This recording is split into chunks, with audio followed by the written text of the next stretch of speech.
Hi, welcome back to the channel. Today is a video about the lens that I look at financial planning through.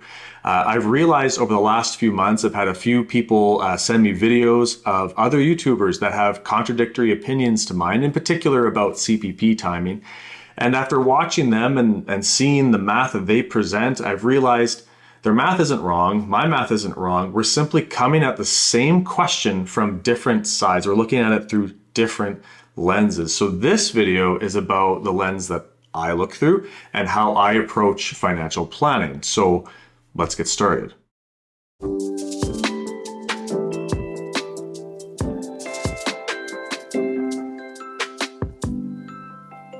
Hi, really quickly before we jump into the actual video, I just want to say thank you.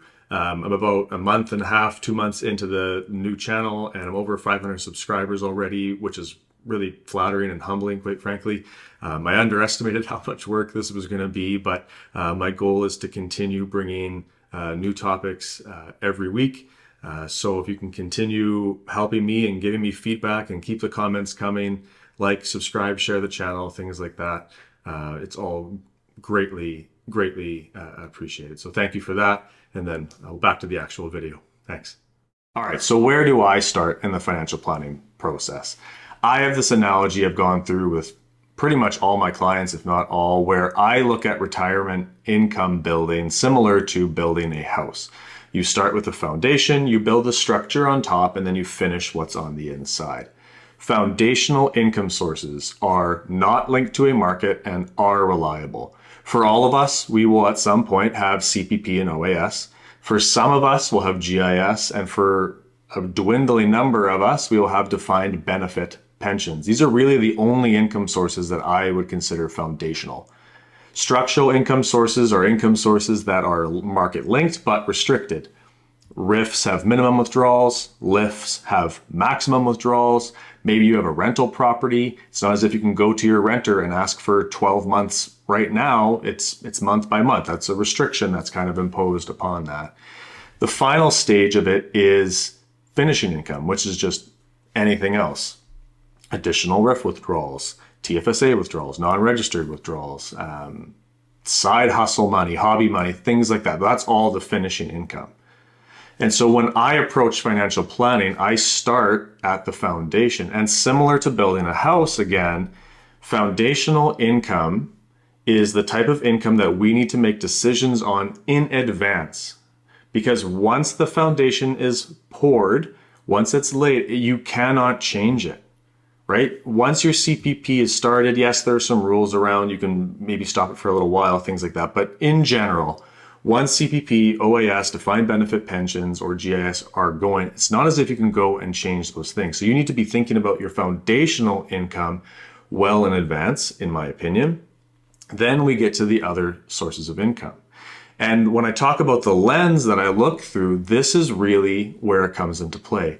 For me, I look at CPP, OAS, defined benefit pensions as a different tier of reliability in comparison to your investments. Now, I believe in the market. I'm invested in the market. I 100% believe that my investments will do well over a long period of time.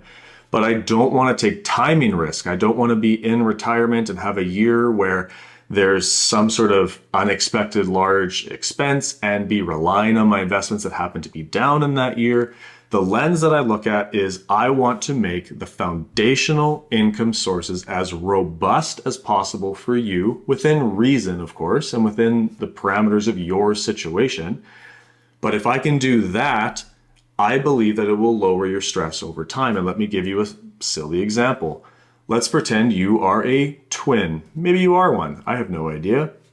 And you and your twin each wake up January 1 of the year you're turning, let's say, 75. And you have 90% of your spending needs covered by your foundational income sources. Your twin has 50% of their expenses covered by foundational income sources. Let me ask you this. Who is less stressed right now, January 1, the year you turn 75?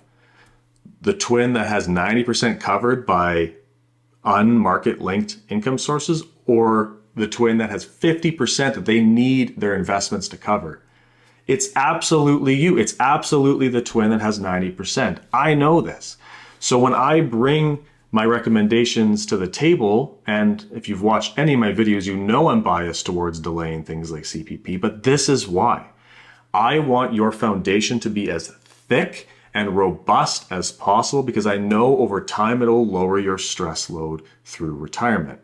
It means there's certain trade-offs and sacrifices. So in your situation, maybe those trade-offs don't make sense. Maybe there's life expectancy issues. Maybe there's some sort of taxation quirk in your scenario. There's all kinds of different reasons that may weigh into my conversation, not recommending delaying those things to make your foundation as robust as possible. But at the very least, that's where I start. I want to make your foundation as robust as possible. Then I move to the other sources of income. So then we start to look at things like the structural income, right? I mentioned before, that's like minimum withdrawals from your RIFs, maximum withdrawals from your LIFs, and maybe some rental income if that is your scenario. One of the ways I kind of help manage income in there a little bit is I don't like the word restriction to be imposed upon a financial plan by the government. So depending on your province, we can potentially split your LIF and then half or maybe 100% if you're in Saskatchewan or zero in some other provinces. But you can split some into a RIF and remove some of that restriction, which is really nice. And then the final stage is that finishing income. And I call it finishing income because it's the easiest to change, right? The foundation of this house would be very difficult for me to modify, but I could paint that wall very, very easily, right? Finishing income changes very easily. So for my clients in the 5-10 years leading up to retirement, the majority of our conversation is around investing for the future. And in terms of retirement income planning, the majority of that conversation is about foundational income sources.